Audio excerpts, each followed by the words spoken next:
Bismillahirrahmanirrahim. Qala al-muallif rahimahullah wa nafa'ana bihi wa bi 'ulumihi wa amitana bil asrarihi amin amin ya rabbal alamin. Bapak Ibu yang dimuliakan oleh Allah Subhanahu wa taala, kita sudah sampai pada kitab tafsir Jami'ul Bayan, yaitu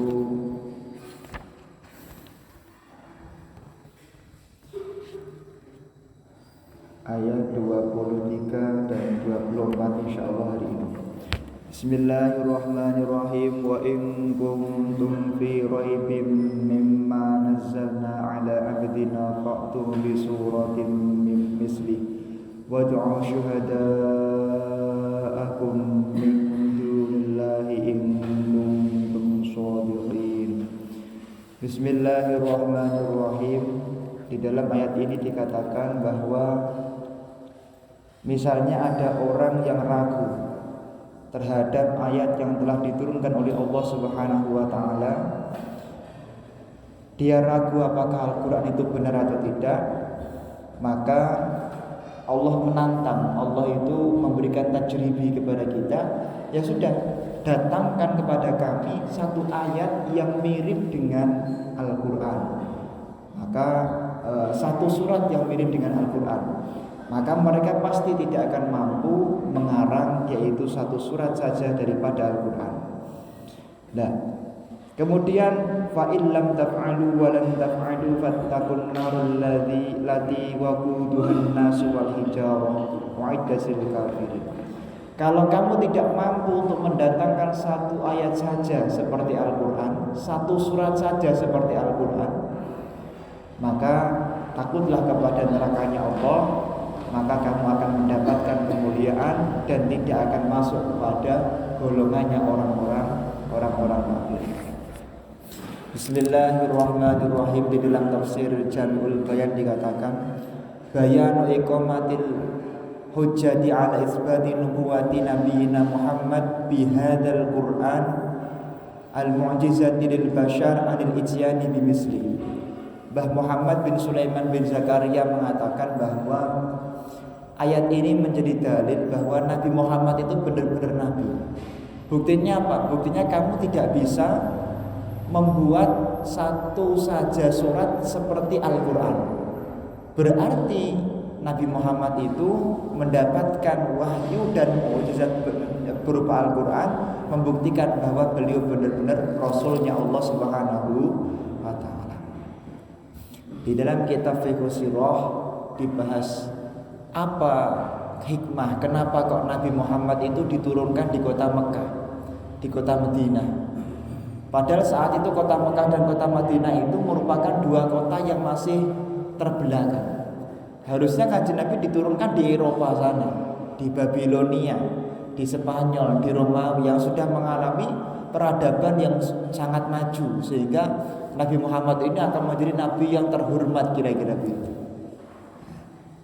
Katanya Syekh Ramadan Al-Buti, beliau mengatakan sebaliknya, bahwa dengan diturunkannya Nabi Muhammad di kota Mekah dan di kota Madinah, yang saat itu orang baca saja itu masih jarang. Satu negara itu orang yang bisa baca buku itu masih jarang. Maka itu bukti bahwa Al-Quran ini benar-benar dari Allah Subhanahu wa ta'ala. Nah, ini hikmah kenapa kok Kanjeng Nabi diturunkan di kota Mekah dan di kota Madinah. Maka Kanjeng Nabi niku ummi di dalam Sayyidil Ummi wa ala alihi wa sahbihi barik wasallim menawi tarekahipun Habib Lutfi. Apa maksud daripada ummi? Ummi niku Kanjeng Nabi tidak butuh membaca dan tidak butuh menulis. Artinya tidak butuh belajar membaca dan tidak butuh belajar menulis, karena beliau diberi mampu oleh Allah Subhanahu wa ta'ala. Seperti itu. Karena apa yang dikeluarkan dari mulut Kanjeng Nabi itu adalah dari Allah Subhanahu wa ta'ala. Maka Kanjeng Nabi disebut Jawami'ul Kalim. Salah satu nama dari ratusan ribuan namanya Nabi Muhammad itu Jawami'ul Kalim. Artinya apa? Kanjeng Nabi itu dalam setiap geraknya itu tidak akan melakukan gerakan kecuali memang itu adalah perintahnya Allah dan ridhonya Allah Subhanahu wa ta'ala. Pramila wonten kitab berjudul Asyubhat wal Abatil. Kitab ini menceritakan tentang sebab-sebab Kanjeng Nabi itu menikah. Kenapa kok Kanjeng Nabi menikah dengan Sayyidatina Khadijah Afifatul Kubra? Kenapa kok Kanjeng Nabi menikah dengan Sayyidah Aisyah? Kenapa Kanjeng Nabi menikah dengan Sayyidah Maimunah? Kenapa kok Kanjeng Nabi bisa menikah dengan banyak wanita? Karena itu adalah semua bukan keinginan Rasulullah, tapi perintahnya Allah Subhanahu wa taala. Jadi ini membantah pendapat orang-orang yang mengatakan bahwa Nabi itu adalah orang yang nafsunya besar. Nauzubillahi min dzalik. Ini kesalahan. Lah kemudian bayanun annal qur'ana wahyun min 'indillah alladzi ujiza bi fasahatihi wa balaghatihi alladzi bazzat wa faqat fasahata kulli mantiqin. Sampai sini dulu. Ini bukti Bapak-bapak bahwa Al-Qur'an itu merupakan kitab yang tidak pernah terbantahkan dan tidak pernah bisa diikuti untuk meniru menciptakan seperti Al-Qur'an. Dari segi balaghahnya, dari segi fasahahnya tidak bisa. Menawi Quran sudah mengatakan apa, orang Arab itu mengikuti gitu. Karena orang Arab dulu itu apa-apa itu orang disebut alim di Arab itu kalau bisa menulis syair. Ini enten tiang alim, enten ulama kok dereng ngarang kitab yang bentuknya syair, itu kurang alim atau kurang terbukti kealimannya. Dan syair itu kalau di Arab itu sempat menyebarnya. Misalnya syair burda, kemudian dan lain sebagainya. Maka rata-rata ulama-ulama Timur Tengah itu ketika mengarang kitab dalam bentuk syair. Nah, menulis syair itu juga membutuhkan sebuah keahlian khusus. Misalnya menguasai ilmu arud dan lain sebagainya yang tidak bisa dikuasai secara sederhana. Nah, tiang ceramah. Makanya saat ini yang membedakan antara orang yang benar-benar pernah ngaji teng pondok, tenggene perguruan tinggi, kali sing ustadz dadaan, ustadz sing memang dia itu tidak fokus sejak muda untuk ngaji. Niku pada bidang syair sebenarnya menurut saya. Kalau tendensinya itu buku niku saged dipun ngambil dari satu referensi dari referensi yang lain. Tapi kalau syair tidak bisa. Atau menggunakan jarh wa ta'dil. Jarh wa ta'dil niku ya sebuah ilmu yang mempelajari tentang biografi daripada guru sampai kepada Rasulullah. Itu yang membedakan. Jadi menawi tiang niku nak ceramah mawon sinten-sinten saged, jenengan pun saged. Jenengan kula siapaken niki ada materi khutbah, jenengan khutbah kula yakin saged. Tapi kalau membuat syair itu membutuhkan kemampuan balaghah, kemampuan mantek yang cukup dalam, baru kemudian bisa membuat syair-syair sebagaimana dicontohkan oleh para salafun saleh. Maka para ulama zaman dulu bapak-bapak ketika mereka belajar, mereka itu tidak sederhana. Ketika mereka belajar, mereka menghabiskan seluruh hidupnya untuk ilmunya Allah Subhanahu wa taala. Maka dari ayat ini Kanjeng Nabi Muhammad SAW dan Allah Subhanahu wa taala itu sebenarnya berharap kita dalam belajar itu semakin semangat dan semakin semangat. Dengan adanya virus corona, dengan adanya wabah penyakit, harusnya kita semakin belajar dan semakin memperbanyak majelis taklim. Makanya di masa pandemi seperti ini kula tidak menganjurkan untuk diliburkan malah. Semakin pandemi semakin banyak, semakin pandemi semakin mengadakan majelis taklim minimal online. Obat itu belum tentu bisa menyembuhkan kecuali Allah meridhoi. Vaksin belum tentu menyembuhkan kecuali Allah meridhoi. Tapi majelis taklim itu sudah terbukti di dalam Al-Qur'an, wa ma kana Allahu liyu'adzibahum wa anta fihim. Selama ilmu syariat, selama Nabi Muhammad, selama akhlak indah dan sejarah Nabi Muhammad disebut, maka Allah tidak akan memberikan azab di tempat tersebut. Insya Allah kalau di Masjid Todipan ini istiqomah mengadakan majelis taklim, insya Allah semua penyakit akan diangkat oleh Allah Subhanahu wa Ta'ala. Bapak Ibu yang dimuliakan oleh Allah Subhanahu wa Ta'ala, para ulama zaman dulu ketika mereka belajar ilmunya Allah, mereka memiliki semangat yang luar biasa. Dikisahkan misalnya ada seorang ulama bernama Abu Darda. Syekh Abu Darda ini pernah mengatakan, andaikan aku akan mendapatkan satu ayat dari Al-Quran yang tidak aku pahami, maksudnya pas ngaji kok ketemu ayat dilalah panjenenganipun Syekh Abu Darda niku mboten paham, kemudian tidak ada orang yang bisa mengajarkan kecuali orang tersebut itu ada di kota Barkulhomat. Itu sebuah kota yang agak jauh Pak, yang jaraknya itu harus berjalan 5 hari 5 malam. Jadi lebih jauh daripada kota Madinah. Maka beliau akan berusaha untuk menuju kota tersebut memahami satu ayat daripada Al-Quran, demi paham Al-Quran.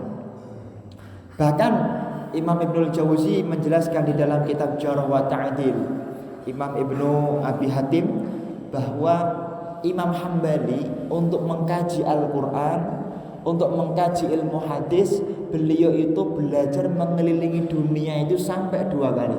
Ketemu ulama berkomunikasi sampai 2 kali, saking pengen menjadi yaitu orang yang paham Al-Quran, orang yang paham ilmunya Allah Subhanahu wa Ta'ala. Makanya tadi dikatakan fa'tu bi suratim mimsli, jenengan tidak boleh meremehkan Al-Quran. Datangkan satu surat saja yang mirip dengan Al-Quran. Wonten kitab Hasya As-Sawi ala Tafsir Jalalain dipungendikaken, saat itu ada orang-orang yang mendatangkan satu surat minimal 3 ayat. Ternyata satu surat itu tidak bisa menandingi keindahan serta manteknya dan balaghahnya daripada Al-Quran. Ada seorang ulama yang dia dalam mengkaji Al-Quran, mengkaji ilmu syariat itu sangat semangat. Namanya Imam Baqo' bin Makhlad. Beliau seorang ulama yang sangat terkenal. Di dalam kitab Tadhkiratul Hufaz dikatakan bahwa beliau pernah melakukan perjalanan 2 kali untuk mengelilingi dunia, dari kota Mesir ke kota Suriah, dari kota Mesir ke kota Suriah, kemudian ke Baghdad, kemudian ke Irak, untuk mengkaji ilmunya Allah Subhanahu wa Ta'ala. Perjalanan pertama kali mencari ilmu selama 14 tahun. Perjalanan yang kedua itu ditempuh selama 20 tahun mencari ilmunya Allah Subhanahu wa Ta'ala. Ini demi belajar ilmunya Allah. Maka untuk menjadi seorang ulama itu tidaklah mudah. Tidak seperti kita menjadi yang lain. Kemudian dikatakan ada seorang ulama ahli qiraah sab'ah, Imam Khalaf ibn Hisham al-Asadi. Kemarin kalau cek di dalam kitabnya, di dalam kitab Ma'rifatul Qurra al-Kibar, Imam Az-Zahabi menjelaskan bahwa Imam Khalaf bin Hisham ini setiap tidak paham satu bab daripada ilmu, maka beliau keluarkan seluruh hartanya. Bahkan beliau pernah mengeluarkan 80.000 dirham. 80.000 dirham itu yang mungkin sekitar 200 juta rupiah dikeluarkan hanya untuk memahami satu bab daripada ilmu yang dia tidak paham. Karena Al-Quran ini tidak mudah. Al-Quran ini tidak sederhana. Bisa tercetak kitab Jami'ul Bayan. Mbah Muhammad ini belajar tafsir, belajar kitab di Timur Tengah dong ya. Niku Mbah Muhammad mondokipun 9 tahun. Mbah Muhammad kitab yang kita kaji belum belajar kepada ulama-ulama yang ada di Jawa dan lain sebagainya. Maka tidak salah kalau Mbah Muhammad bisa mencetak dan mengarah kitab 3 jilid tafsir Jami'ul Bayan. Beliau sedekah. Imam Khalaf niku, ya Allah kula pengin paringi paham ya Allah, sedekah 80.000 dirham. Pramila nang pondok santri kalau sudah ngaji kitab Alfiyah sampai kepada bab jamak taksir, itu bab yang dianggap paling sulit, maka mereka biasanya mengadakan tasyakuran. Ya Allah, bab jamak taksir yang sulit ini semoga engkau mudahkan, engkau pahamkan kepada kami. Niki nih, ulama-ulama zaman dulu di dalam mengkaji mukjizat Al-Qur'an, mukjizatnya Allah yang berupa Al-Qur'an itu tidak sederhana kita mengkaji yaitu di zaman sekarang. Saat ini penak pun, tinggal mau cocok penak. Terus sekalipun ulama naminipun Yahya ibn Ma'in. Yahya ibn Ma'in di dalam kitab Tadhib wa Tahdzib dikatakan bahwa Yahya bin Ma'in niki sekretaris daripada Abdullah bin Malik, seorang pejabat negara. Ketika bapaknya meninggal dunia, Yahya bin Ma'in niki dipun warisi uang 100.000 dirham. Taruh saja 100.000 dirham niku 500 juta katakan, 500 juta rupiah. Apa yang dilakukan oleh Yahya bin Ma'in daripada warisan orang tuanya? Beliau tidak menggunakan sedikit pun kecuali untuk membeli kitab, untuk membeli buku-bukunya para ulama, dia kaji untuk mendalami ilmunya Allah Subhanahu wa taala. Semangatnya ulama zaman dulu. Bayangkan. Artinya untuk mengkaji Al-Qur'an, untuk mengkaji hadis, kita tidak bisa sederhana. Harus benar-benar badrul juhdi li gharadi sahih. Benar-benar memeras otak untuk bisa memahami ilmunya Allah Subhanahu wa taala. Ada seorang ulama lain yang masuk di dalam keluarga besar qiraah, ilmu qiraah. Dikatakan oleh Ali bin Asim bahwa aku punya seorang ayah yang memberi beliau 100.000 dirham. Kemudian ayahnya berkata kepada anaknya yaitu Ali bin Asim bahwa izhab, pergi sekarang kamu kepada ahli hadis. Pergi kamu sekarang kepada ahli hadis. La uridu, aku tidak ingin melihat wajahmu kecuali engkau telah pulang. Engkau pulang membawa 100.000 kitab hadis. Ini gini. Didikan ulama zaman dulu seperti itu. Bahkan Imam Syafi'i dikatakan, Imam Syafi'i dikatakan di dalam kitab-kitab tentang manaqib beliau, wahai Syafi'i, ya Muhammad izhab, pergi kamu sekarang. Ibunya berkata kepada Imam Syafi'i, pergi sekarang. Dan jangan ketemu dengan ibu kecuali kelak ketika di surga. Ketika di surga. Kenapa? Karena semangatnya ibunya mendidik anaknya untuk menjadi ahli Quran. Ben boten mampan ketika mempelajari mukjizatnya Kanjeng Nabi yang berupa Al-Qur'an. Niki. Jangan ngoten. Nak, sana belajar sana di pondok pesantren. Dah enggak usah pulang kecuali nanti kita ketemu di surga. Saya ketemu mboten gitu. Angel. Al-Imam Al-Bukhari beliau mengkaji Al-Qur'an, mengkaji hadis, dikisahkan di dalam kitab Al-Bidayah wan Nihayah oleh Imam Ibnu Katsir bahwa dalam semalam beliau niku bisa menghabiskan cara sakniki lilin itu sampai 20 lilin. Jadi mulai ba'da maghrib sampai subuh Imam Bukhari niku tidak pernah berhenti di dalam membaca Al-Qur'an, membaca hadis. Beliau menulis terus sampai kemudian terkarang kitab yaitu hadis Sahih Bukhari sampai 20 kali cara jenengan nggih napa namanya nyemet lilin mati urip mulih lilin mati urip sampai 20 lilin setiap malam.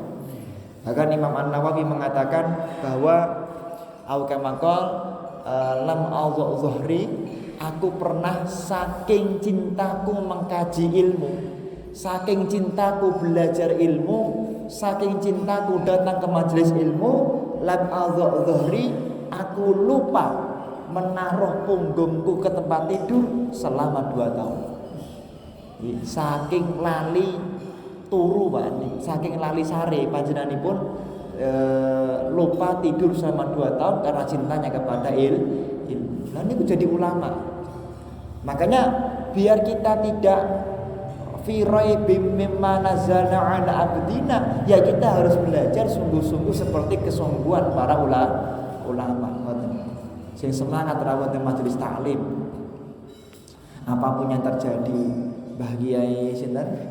Mbah Kiai Maksum Tebu Ireng sing ngarang tasrif niku niku ngapunten, beliau sampun dipun bopong santri, dipun bopong sampun mboten saged napa-napa, tetep dibopong kali santri rawuh teng majelis taklim ngaji di sini. Maulana Al-Habib Mudhir bin Fuad Al-Musawa sudah di atas ranjang, Pak. Sudah di atas ranjang hampir meninggal dunia, tetap hadir di majelis Rasulullah untuk memberikan tausiah. Maka kalau di Hadramaut, tempat kami belajar, tempat saya kuliah, di sana ada rencang kula. Memang putra kiai besar, beliau sakit. Sudah masuk ke ranjangnya rumah sakit itu.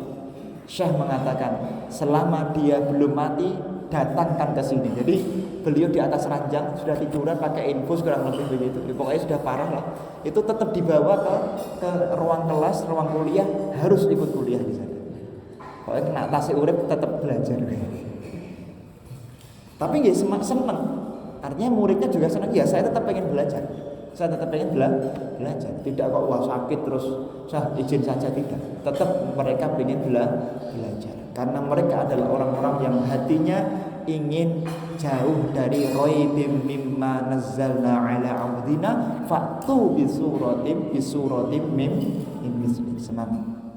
Nah niku. Terus ketika benar-benar di ICU, ya baru kemudian diperbolehkan tidak datang di majelis ilmu atau di tempat kuliah muhadharah. Nah, seperti itu. Dikatakan ada seorang ulama besar juga. Kalau menulis dari kitab Uyunul Amba fi Tabaqatil Attiba. Niki ditulis di dalam kitab tersebut bahwa ada seorang ulama bernama Imam Fakhruddin Muhammad. Beliau seorang ahli di bidang kedokteran, dokter. Kemudian beliau bercerita bahwa ketika beliau belajar ilmu kedokteran, masyarakat itu banyak yang hasut kepada beliau. Nah, kemudian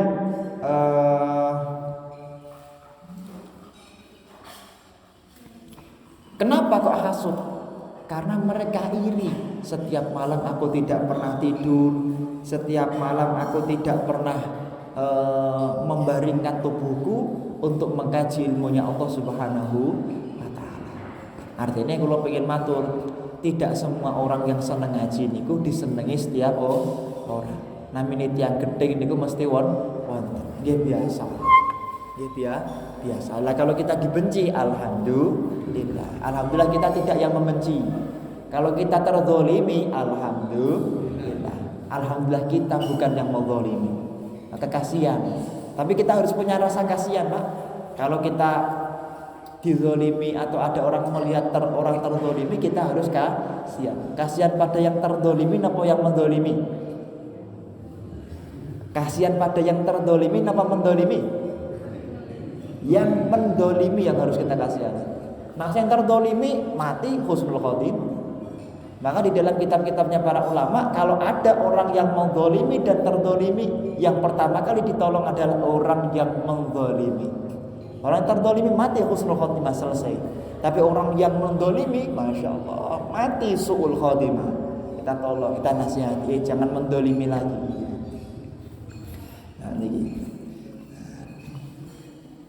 Nah, dia kan boten mari kita tolong orang-orang terdolimi, keliru niku. Nah, cara tenggene kitab-kitabnya para ulama keliru. Kita tolong adalah orang yang menggolimi, orang yang menghina, mencaci, memaki. Nah, sing tercaci termaki itu sudah pasti surga. Ada seorang ulama jenengan mesti kenal, naminipun Imam Hambali. Nama aslinya Imam Ahmad ibn Hambal. Dari kota Hambal. Nah, kalau cerita tentang semangat beliau mengkaji Al-Quran, mengkaji tafsir, masya Allah luar biasa. Kalau ngambil saking setunggalipun kitab, cukup besar kitabnya, berjudul Syiarul Alam Al-Nubala. Kalau senang sangat kali kitabnya. Imam Az-Zahabi niku ceritakan bahwa Imam Hambali niku ketika masih kecil ya, sekitar 3 tahun, 4 tahun, 5 tahun. Niku semangatnya belajar mengkaji Al-Quran, mengkaji hadis itu sudah luar biasa. Sampai Ibunya Pak, ibunya niku saking khawatire Imam Hambali belajar karena masih kecil, karena masih banyak begal, maka setiap jam 2, jam 3 malam lemari ini pun lemari pun dikancing semuanya. Kenapa? Biar Imam Hambali yang masih kecil ini tidak kabur untuk datang ke majelis ilmu. Jadi ibunya khawatir Pak, saking khawatir ibunya sampai nak sare niku ora rasa diklambeni sik, klambine lebokke teng lemari, kersane mboten kabur pados niki Imam Hambali ini. Nah saat ini mboten, ayo sekolah tetap mboten sekolah. Karen mboten, saking khawatirnya orang tua karena cintanya anaknya kepada ilmu dikunci semua pintu-pintu itu biar anaknya tidak kabur. Ini diceritakan seperti itu. Ada seorang ulama bernama Imam Ibnu Thahir Al-Maqdisi.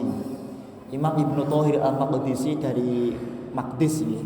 Niku di dalam mengkaji ilmunya Allah, beliau itu diceritakan bahwa saking namanya dalam ilmu kedokteran kan kalau orang mikirnya terlalu keras kan bisa kencing darah, nanahan, mimisen dan seterusnya.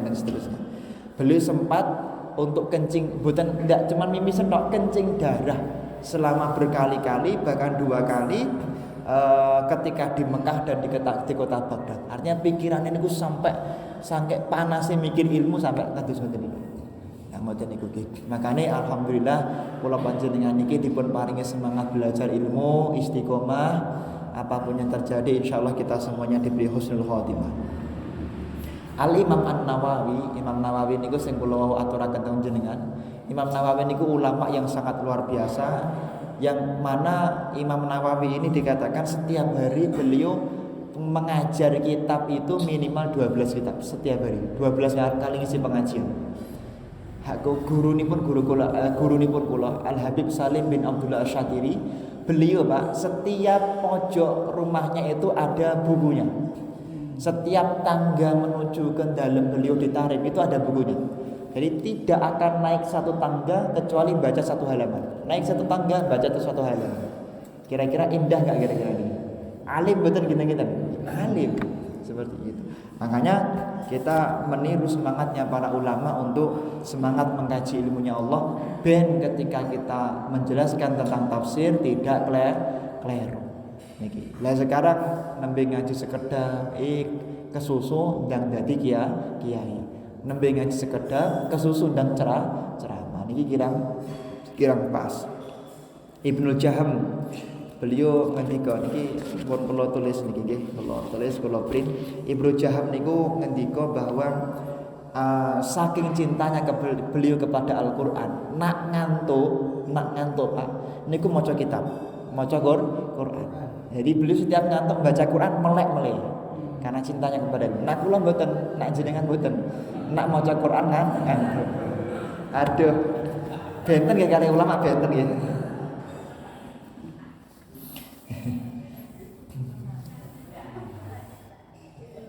Wonten setunggalipun ulama malih bernama Imam Hasan Al-Lu'lu'i. Ini setunggalipun ulama ya ahli Quran. Beliau mengatakan, aku pernah tidur selama 40 tahun, di atas dadaku itu ada kitabnya, ada Al-Qur'annya, ada kitabnya. Artinya napa? Beliau niku setiap hari membaca buku, membaca kitab, membaca ilmu. Kemana-mana datang di majelis taklim. Kalau mireng saking Pak Yai Joko Jakaria, masya Allah, katanya beliau jamaah dari sini habis ngaji di sini pergi ke masjid sini, kemudian nanti masjid lagi. Ya, seperti itu harusnya. Seperti ditarif niku ngoten niku Pak. Tarawih niku nak teng tarif niku paling mboten 100 rakaat. Minimal 100 rakaat. Ya, jam 7 tepat pas Isya niku tarawihnya di Masjid Al-Muhdhar 20 rakaat. Kemudian jam 8 kan selesai, dan jam 8 pindah ke Masjid Darul Mustafa Gini Habib Umar. Terus mungkin jam 10 pindah ke Masjid Asgaf, Masjidnya Syekh Abdul Rahman Asgaf. Pindah jam 11 di Masjid Ba'alawi, masjidnya Faqihul Muqaddam Muhammad bin Ali Ba'alawi, dan seterusnya sampai jam 2 malam baru selesai. Jadi kadang orang itu bisa sampai 100 rakaat saking cintanya kepada ilmu seperti itu. Dan setiap rakaat niku mboten koyo teng Indonesia. Nah, teng mriko tenggene guru kula misalnya Syekh Muhammad bin Ali Ba'atiyah, setiap 2 rakaat beliau balik kemudian jelaskan. Tadi ayat yang saya baca tafsirnya begini. Di tarawih plus ngaji. Nah niki. Wah niki Masya Allah. Tapi nggih kesel ngadeke kesel. Lah kemudian diceritakan bahwasanya ada juga beberapa kisah ulama yang lain yang semangat mengkaji ilmunya Allah Subhanahu wa taala. Kula pundhut saking kitab lindung.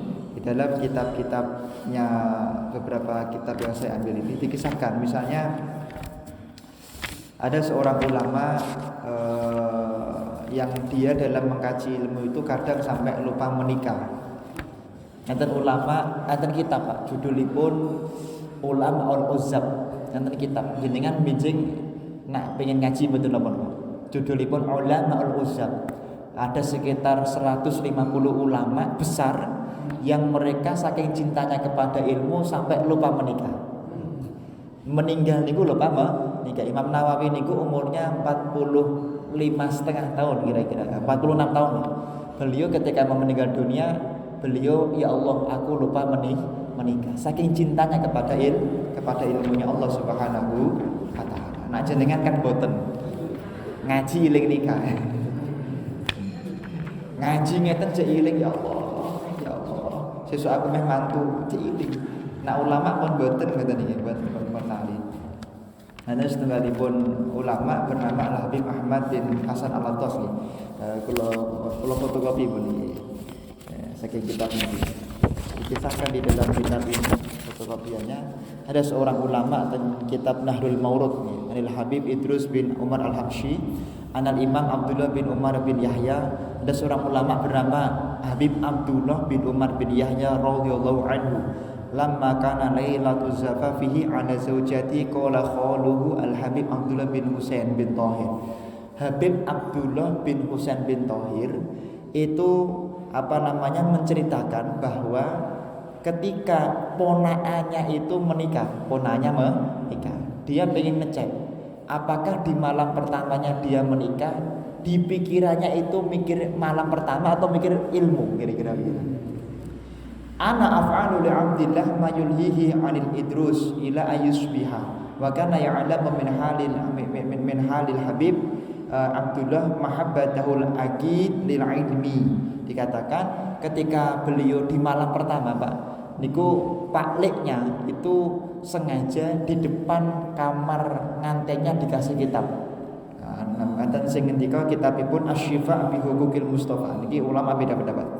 Pokoke bangi kitab. Sing kitab niki kitab sing memang menceritakan tentang Nabi Muhammad. Lah kemudian Habib Abdullah bin Umar bin Yahya ketika mau masuk di kamarnya istrinya kayak masuk saya, "Dik, masuk dulu." Wah, Masya Allah, nak teng Yaman itu Masya Allah, kamarnya nganten itu indah sekali. Nah, kalau di Indonesia saya kira masih sederhana lagi. Saya melihat seindah apapun kamar di Indonesia masih sederhana. Tapi kalau di Yaman, luar biasa. Pernak-perniknya itu memang luar biasa. Nyenengki lah. Ketika beliau lihat kitab itu, baca maghrib kan masuk ke kamar. Kemudian dilihat, dibaca, kurang lebih 900 halaman dia baca sampai subuh baru astagfirullahaladzim. Ini kan malam pertama. Istriku sudah menunggu semalaman penuh. Kok malah saya lupa baca kitabnya ulamanya. Jadi semangatnya para ulama di dalam mengkaji ilmunya Allah Subhanahu wa taala. Makanya kados Imam Nawawi niki mboten dahar sedinten kejawe 3 biji kurma. Saking beliau tidak mau kenyang. Kalau kenyang nanti beliau takutnya ngantuk sehingga tidak bisa mengkaji ilmunya Allah Subhanahu wa taala. Pramila kalau ini ketika awal pandemi kata sing menyarankan membaca kitab Asy-Syifa bi Huquqil Mustofa. Loh, apa ada dalilnya tentang itu? Nggih, ulama-ulama zaman dulu ketika mereka itu pengen punya hajat besar, mereka itu membiasakan diri untuk membaca kitabnya Allah Subhanahu wa taala. Ya Allah, saya bernadar ya Allah, jika pandemi ini Engkau angkat, saya akan membaca kitab Quran misalnya 10 kali khataman. Ya Allah, aku bernadar kepadamu ya Allah, jika pandemi ini Engkau angkat, aku akan membaca kitab ini. Ada sebuah hikayat, ada seorang ulama bernama Al-Habib Ahmad bin Husain Al-Idrus. Al-Habib Ahmad bin Husain Al-Idrus. Annahu khatafa binta ammi fa'aba abuha min taswijiha minhu. Beliau niku kelamar keponakane piyambak. Jadi anak wedoke pamane dipun lamar. Mboten napa-napa. Jadi menikah dengan sepupu tidak apa. Lah menikah sama saudara tiri nggih mboten napa-napa. Misalnya si Ahmad nikah sama si Siti. Ahmad beto anak, Siti beto anak. Lah bapaknya menikah, anaknya menikah, ini juga tidak jadi mas. Alah, kalau ini rada geger nggih. Jadi tetangga saya ada yang melakukan seperti itu terus agak geger. Oh ditangleti. Iki kok piye bapaknya menikah kok anaknya menikah apa? Boleh secara syariat, boleh. Karena anaknya ini secara syariat bukan apanya, bukan bukan saudara kandung, bukan akhun li'ab, bukan akhun syakik, bukan. Tapi dia saudara tiri. Saudara tiri itu boleh dinikahi, mboten napa-napa. Annaha intayassarat lahu ayyuta ali asyifa kullaha fi lailatin wahdatin wa hiya lailatul zawaf. Beliau nazar, ya Allah, andaikan engkau permudah aku di dalam membaca Al-Quran, di dalam melamar putrinya pamanku, maka aku bernazar akan membaca kitab tersebut semalam penuh. Di malam pertama aku menikah. Begini, saking hati-hatinya beliau, saking semangatnya beliau belajar ilmunya Allah Subhanahu wa Ta'ala. Ada seorang ulama besar yaitu Al-Habib Hasan, yaqra'ul arba'ina marratan min surat Yasin 'inda duri Sayyidil Fakil muqaddam 'ala niyati anna Allah yusahilu 'alaihi ma'rifatal ibarah. Ulama zaman dulu niku menawi gadah hajat niku maosipun surat Yasin. Dan dengan gadah hajat penting, hajatipun wangel niku membaca surat Yasin. Nggih, ping nak saged ping 40 minimal ping setunggal. Wonten tafsir Ibnu Katsir dipun ngendikaken tiyang niku nak istiqomah mau surat Yasin yusahilul umur. Maka semua urusannya, semua hajatnya akan dimudahkan oleh Allah Subhanahu wa Ta'ala. Maka penting sekali kita istiqomah, kita semangat membaca surat Yasin ini. Bismillahirrahmanirrahim. Qala al-muallifu rahimahullah wa nafa'ana bihi wa bi ulumihi wa bitana bil asrarihi amin amin ya rabbal alamin. Kemudian dikatakan oleh Mbah Muhammad bin Sulaiman bin Zakaria, bayan min ijazil Qur'anil ikhbar bil ghaib. Dalil ini menjadi dalil, tafsir ini menjadi dalil bahwa Al-Quran itu tidak hanya mengkaji ilmu yang zahir saja, tapi juga mengkaji ilmu yang sifatnya gaib, yang tidak pernah dijangkau oleh manusia. Surga, neraka, kemudian jin, malaikat dibahas di dalam Al-Quran, yang mana tidak mungkin bisa dilogika secara ilmiah. Maka kalau ada orang pengen menandingi Al-Quran, tidak mungkin bisa. Lam yu'arad, tidak mungkin bisa dirot, dipantah. Min ladunhu ila zaman, dari zamannya beliau sampai zaman kita sekarang. Wa anna yata'atta dzalika li ahadin wal Qur'an kalamullah. Ya maklum saja, karena Quran ini adalah kalamnya Allah Subhanahu wa Ta'ala. Kemudian tafsir keempat daripada surat Al-Baqarah ayat 2324 ini, Mbah Muhammad bin Sulaiman bin Zakaria ngendika bayanul wa'id ala man kadzdzaba bil Qur'an. Dosa besar tentang orang itu kalau sampai berbohong tentang Al-Quran. Orang itu kalau sampai dia itu menggunakan Quran untuk kepentingannya, menyelewengkan Quran, maka dia akan mendapatkan wa'id, yaitu siksa yang pedih dari Allah Subhanahu wa Ta'ala yaumul qiyamah, di hari kiamat. Makane menawi jenengan ngaji Quran, bapak-bapak, ibu-ibu, ati-ati macane, ati-ati kudu diguruke. masyaallah ten Ustaz Zainal ya nggih. Enten Ustaz Zainal, enten guru-guru Quran mriki jenengan nderek ngaji nggih. Ngajine ngaji tafsir niku penting, ngaji hadis niku penting, ngaji fikih niku penting, tapi ngaji Quran ya penting, kersane makhraje mboten kleru dan seterusnya. Yang kedua, ngaji Quran jenengan menawi saged ngaji Quran, ampun nderek nafsiri Quran. Jangan sampai kita ikut-ikut menafsiri Al-Qur'an. Anjing Nabi ngendika, "Rubba qari'il Qur'an wal Qur'anu yal'anu."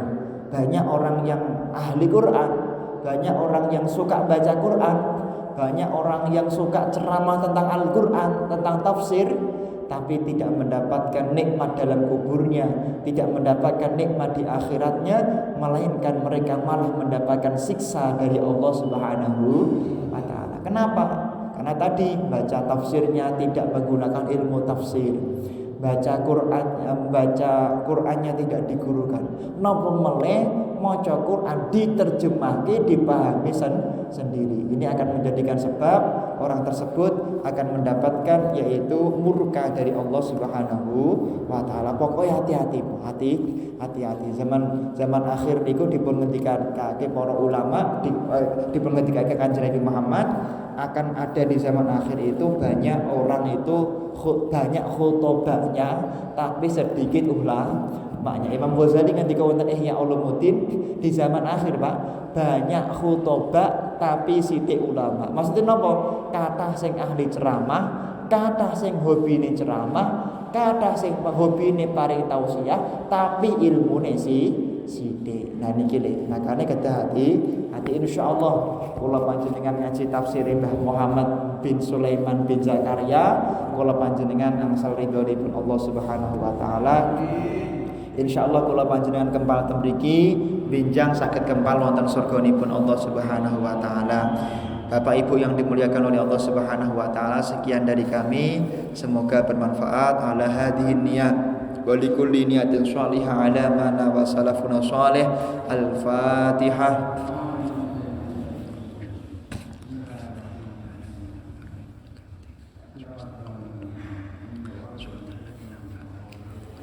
أعوذ بالله من الشيطان الرجيم. بسم الله الرحمن الرحيم.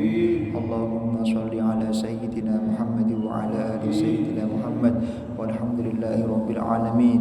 اللهم يا من هو في علوه كائن، يا من هو في علمه محيط، يا من هو في عزه لطيف، يا من هو في لطفه شريف، يا من هو في فعله حميد، يا من هو في ذاته قديم، يا من هو في مجده منير، يا من هو في عطائه كثير. اللهم أكرمنا منك بنور الفهم وأخرجنا من ظلمات الوهم وارزقنا فهم النبيين وحفظ المرسلين وإلهام الملائكة المقربين برحمتك يا أرحم الراحمين. اللهم ارحمنا بترك المعاصي أبدا ما أبقيتنا وارزقنا أن نتبه على النهو الذي يرضيك عنا. اللهم بديع السماوات والأرض ذا الجلال والإكرام والعزة التي لا ترام.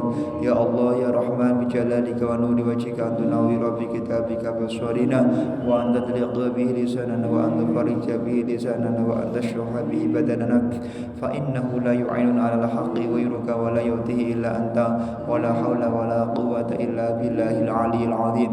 ربنا هب لنا من أزواجنا وذرياتنا قرة أعين واجعلنا للمتقين إماما.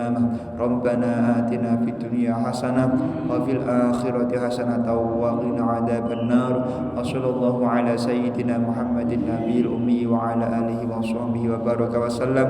سبحان ربك رب العزة عما يصفون وسلام على المرسلين والحمد لله رب العالمين. على هذه النية. الفاتحة.